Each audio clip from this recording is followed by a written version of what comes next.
Hello, देखो जो बच्चे होशियार हैं उनको ये सवाल करने आने चाहिए, या फिर गधे हैं उनको भी ये सवाल करने आने चाहिए। ये सवाल एग्जाम में पूछे जाते हैं, इन सवालों में बच्चे टाइम लगा देते हैं, लेकिन इन सवालों को देखकर ही आपके आंसर निकाले जा सकते हैं। जैसे ये दोनों सवाल हैं कि जैसे पूछा है, एक व्यक्ति के खर्च और बचत का अनुपात 26:3 है।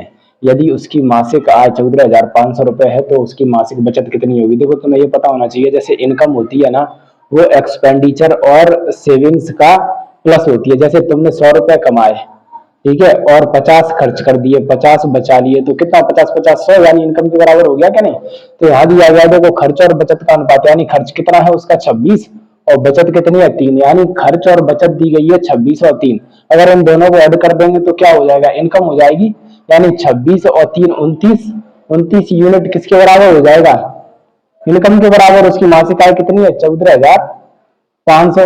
तो एक यूनिट की वैल्यू कितनी आ जाएगी, 29 का भाग दे दो तो आ जाएगी 500, क्योंकि 29 पंजे 145 होता है। हमको निकालना क्या है, तो उसकी मासिक बचत, बचत का रेशियो क्या था, 3 था।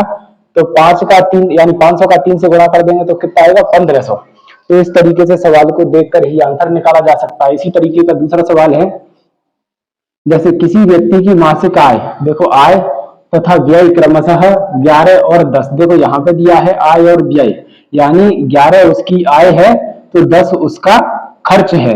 तो सेविंग कितने की हुई, एक की, यानी एक बचत हो गया के अनुपात में है। यदि प्रतिवर्ष वह 9,000 रुपए की बचत करता है, देखो यहाँ दिया है प्रतिवर्ष 9,000 रुपए की बचत करता है, तो उसकी मासिक आय बतानी है। देखो यहाँ जो रेशियो है ना, ये मासिक का रेशियो है। अब देखो एक साल में बचाता है वो 9,000 रुपए, तो एक साल में 9,000 रुपए है, तो 12 का भाग दे देंगे तो एक महीने में आ जाएगा कितना, 750 रुपए।